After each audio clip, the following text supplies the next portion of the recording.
ہم لوگوں نے اس دن سبق پڑھا تھا مرزا محمد سعید، تو وہ آدھا رہتا تھا، آپ کو یاد ہے نا کہاں تک پڑھا تھا؟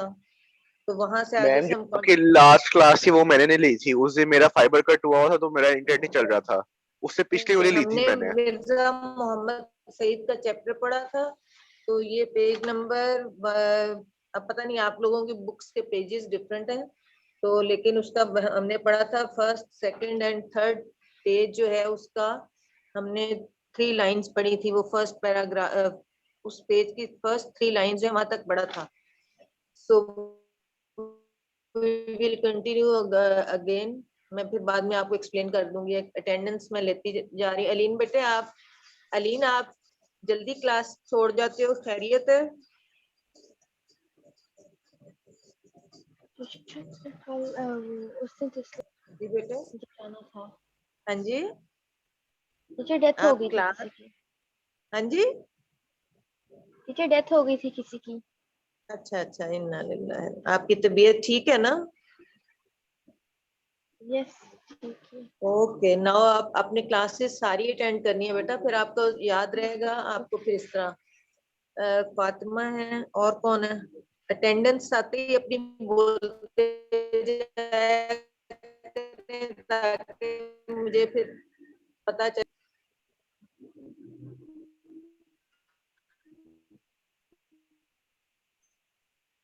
جی اسٹارٹ کریں ریڈنگ. پیج نمبر جو اس کا چیپٹر کا تھرڈ پیج ہے اس کا سیکنڈ پیراگراف، یعنی کہ پطرس کے سلسلے میں ایک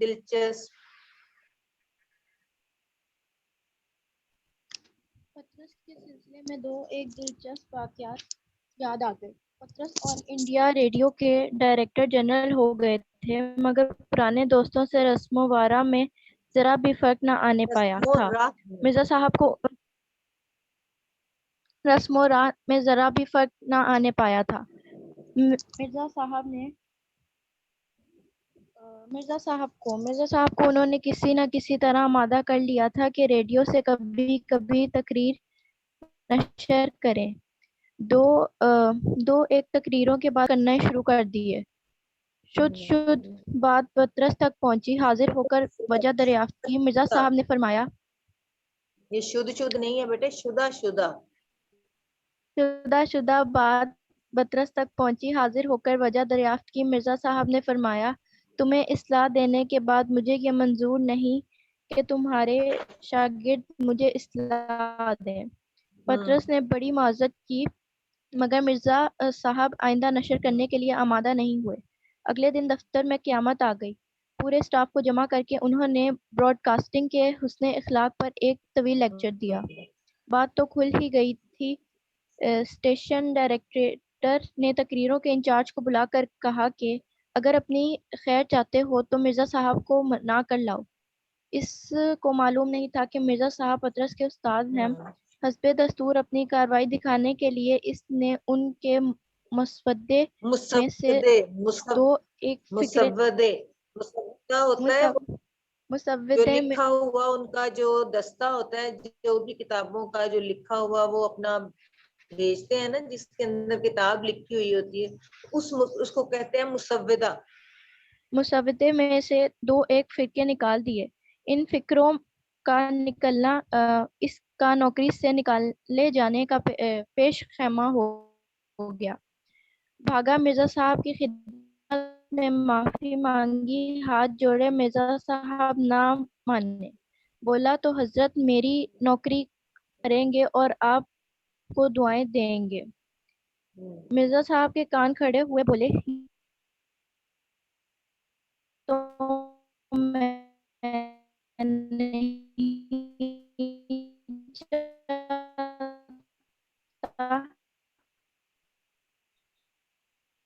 اگر آپ یہ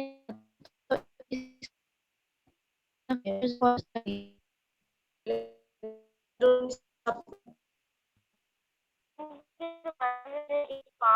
میں لاہور کے پیچھے اور شاید ریڈیو میں جہاں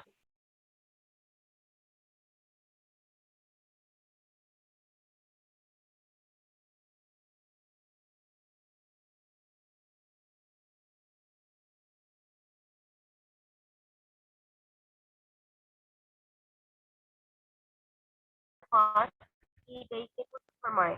مرزا صاحب پسند کرتے تھے، اس لیے بڑی محتاط رائے دیتے تھے.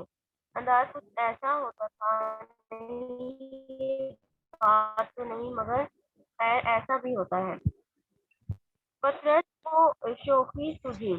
فیض کو اشارہ کیا. یہ تو آپ کو معلوم ہی ہوگا کہ رومی تہذیب یونانی تہذیب کے بیٹا بعد علیم ابھری. بات پڑھیں. اتنا یہ تو آپ کو معلوم ہی ہوگا کہ رومی تہذیب یونانی تہذیب کے بعد ابھری. اتنا تو ان کا کہنا مرزا صاحب کا جلال میں آ جانا. جی ہاں میں یہ جانتا ہوں اور یہ بھی جانتا ہوں یونانی تاریخ کا ایک درجہ. اس دن مجھے بھی اندازہ ہو گئی ہے. فیض پشیمانی سے بار بار مرزا صاحب کی طرف دیکھتے تھے. مطرس دل ہی دل میں ہنس رہے تھے کہ دیکھا اسے کہتے ہیں علم کا سمندر. ہم سب دم بخود ساکت بیٹھے مرزا صاحب کو آنکھیں پھاڑے دیکھ رہے تھے. پطرس نے مرزا صاحب کے جلال کو ختم کرنے کے لیے فوراً چائے کا سامان رکھوانا شروع کر دیا اور خدا خدا کر کے مرزا صاحب کا جلال رفع ہوا. مرزا صاحب گھنٹوں مطالعہ کرتے تھے. ان کے کتب خانے میں ہر علم کی کتاب موجود تھی. ملازمت درس و تدریس ہی کی تھی، اس لیے نئی سے نئی کتاب پڑھتے رہتے تھے. فرماتے تھے کہ اگر میں اتنا کروں تو ان انگریز فیصلوں کے آگے رکھتا ہوں. پینشن لینے کے بعد بھی ان کا واحد مشغلہ مطالعہ کتب ہی رہا. ان کا یہ شغل اب تک جاری تھا. پینشن کا بڑا حصہ کتابیں خریدنے میں صرف کر دیتے چلیں تھے. مرزا صاحب حسان آپ پڑھیں بیٹا. مرزا صاحب کی زندگی بڑی سیدھی سادی تھی. کرو فیرا ٹھاٹ باٹ سے کبھی نہیں رہے. گھر کی سواری ہم نے ان کے پاس کبھی نہیں دیکھی. معدے کے مریض تھے، پیدل زیادہ چلتے تھے، صبح ٹہلنے سے ضرور جاتے تھے. میدے کے مریض تھے.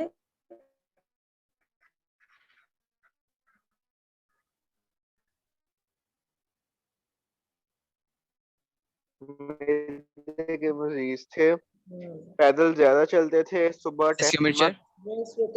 ایک سیکنڈ جو ہے کون سے پیج پہ ہے؟ کون سے پیج پہ ہے؟ پیج نمبر 4 ہے بیٹے اس چیپٹر کا پیج نمبر 4 ہے. مرزا محمد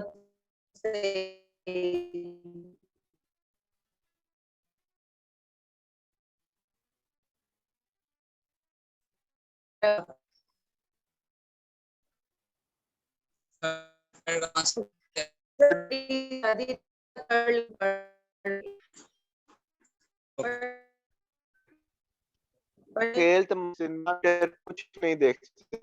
گھر کا بدیا دیا کرتے تھے.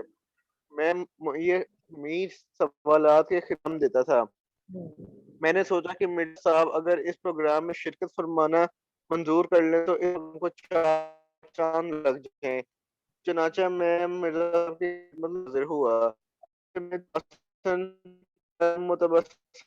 فرمایا عرض مدعا سن کر فرمایا آدمی شہرت کے لیے کوئی کام کرتا ہے یا دولت کے لیے؟ مجھے نہ اس کی ضرورت ہے نہ اس کی. میں نے قدری کر لی. مرزا صاحب سے مس نہ ہوئے. مرزا صاحب بہت قاعدے کرینے کے آدمی تھے جو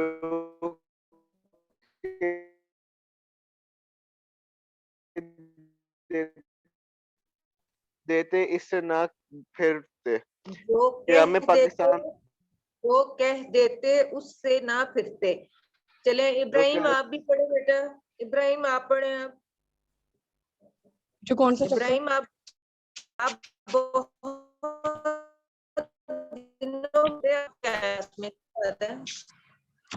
اپنی لگانی ہے لگوانی ہے اور آپ کی اٹینڈ نہیں ہو تو کیسے پڑھیں گے سبق کو. فرسٹ ٹائم آئے ہو آج کلاس میں. ڈیلی آیا کریں. جس دن بھی آپ کی کلاس ہے آپ کو ٹائم ٹیبل اکارڈنگلی آپ نے کلاسز اٹینڈ کرنی ہے. پیج نمبر اس کا 4